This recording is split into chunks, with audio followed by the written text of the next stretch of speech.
के कारण भगवान विष्णु को लेना पड़ा श्री राम अवतार। नमस्कार, मेरे इस चैनल द गोल्डन थॉट्स में सभी का स्वागत है। श्री मद्भागवत पुराण के अनुसार प्राचीन काल में जालंधर नाम के एक दानव ने चारों ओर हाहाकार मचा रखी थी। जालंधर बहुत बहादुर और पराक्रमी था। उनकी पत्नी वृंदा के पुण्य धर्म के कारण वह और भी शक्तिशाली हो गया। एक बार देवताओं और दानवों में युद्ध हुआ।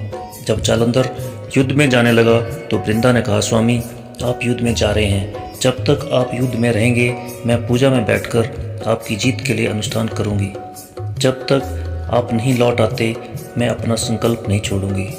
जालंधर तो युद्ध में चला गया और वृंदा संकल्प लेकर पूजा में बैठ गई। उसके पतिव्रता व्रत के प्रभाव से देवता भी जालंधर को हरा न सके। स्वयं महादेव भी उनको मार नहीं पा रहे थे। सारे देवता जब हारने लगे तो विष्णु जी के पास पहुँचे। सभी ने भगवान से प्रार्थना की। भगवान बोले, वृंदा मेरी परम भक्त है, मैं उसके साथ छल नहीं कर सकता। देवताओं की प्रार्थना को सुनकर भगवान विष्णु ने वृंदा की धर्मपरायणता को भंग करने का फैसला किया और भगवान विष्णु ने जालंधर का रूप धारा और वृंदा के महल पहुंच गए। वृंदा ने जैसे ही अपने पति को देखा तो तुरंत पूजा से उठ गई और उनके चरणों को स्पर्श किया और माथे पे तिलक लगाया। जैसे ही वृंदा ने तिलक लगाया उसे आभास हो गया कि उसका पति नहीं है। उसने पूछा, आप कौन हैं? सामने विष्णु भगवान खड़े हो गए। वृंदा को भगवान विष्णु के छल का पता चल गया। उसने विष्णु जी को काला पत्थर बनने का श्राप दे दिया। उनके श्राप से विष्णु जी पत्थर बन गए। भगवान का यह रूप शालिग्राम कहलाया। यह देखकर सभी देवता वृंदा के पास गए और अपना श्राप वापिस लेने की विनती करने लगे।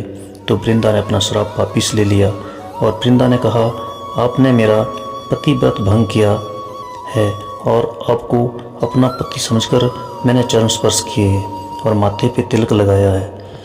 अब मुझे जीने का कोई अधिकार नहीं है, मगर जिस तरह आपने मुझसे छल किया आपकी पत्नी के साथ भी छल होगा। और सीता माता को रावण छल से हर कर ले गया। तभी भगवान राम सीता जी के वियोग में भटकते रहे। जैसे ही वृंदा का संकल्प टूटा और महादेव ने जालंधर का सर काट दिया। उसके बाद वृंदा अपने पति का सर लेकर सती हो गई। उनकी राख में से एक पौधा निकला, भगवान ने जिसका नाम तुलसी रखा और कहा, मैं इस पत्थर रूप में भी रहूँगा जिसे शालिग्राम के नाम से तुलसी के साथ ही पूजा जाएगा और तुलसी के रूप में मेरे साथ रहोगी। ये आपके पुण्य का परिणाम है। तभी से तुलसी दल के बिना शालिग्राम की पूजा अधूरी मानी जाती है।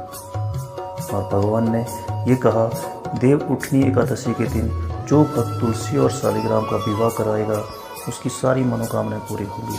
तब से तुलसी जी की पूजा होने लगी और कार्तिक मास में एकादशी के दिन तुलसी का विवाह शालिग्राम से किया जाता है।